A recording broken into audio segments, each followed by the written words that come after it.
folks. Today's topic is contingency planning. This applies to everything in our lives. Now, the contingency planning isn't just mere adjustments where you're walking down a path and you're just adjusting yourselves.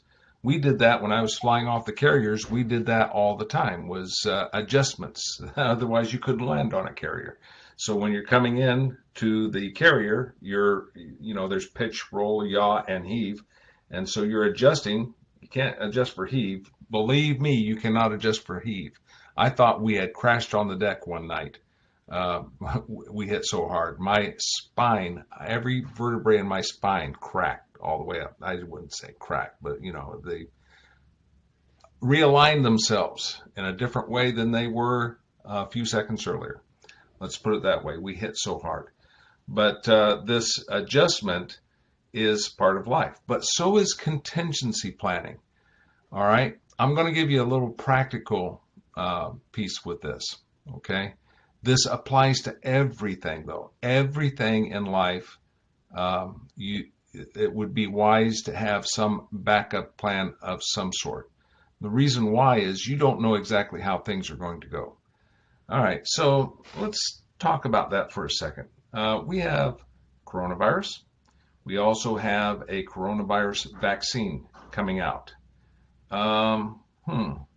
So what happens if the coronavirus vaccine does not work as advertised? So what's your contingency plan? Is it to stay in the same posture you are now? Well, that's what me and my wife are going to do.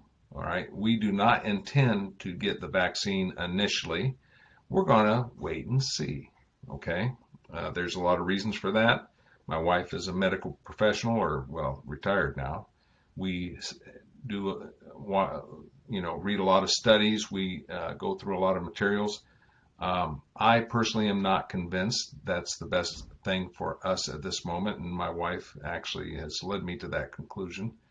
That may be perfect for you, but I'm going to actually wait and see, because I am not going to trust my body to some other person's device that I have not actually seen the empirical evidence on. So, in fact, I've seen empirical evidence somewhat the other way.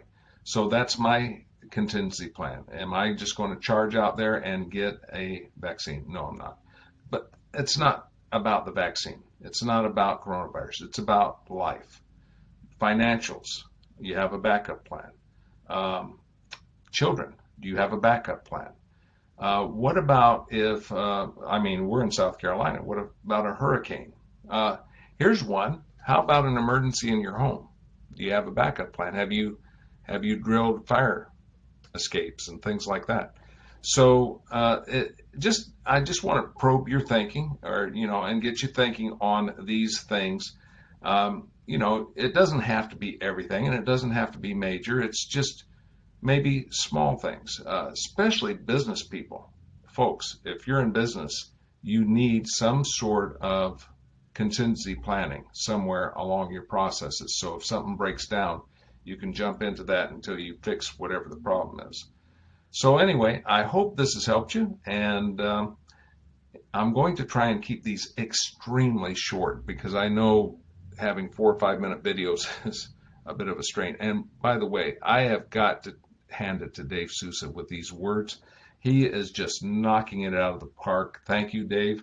You are exceptionally gifted, and I appreciate you.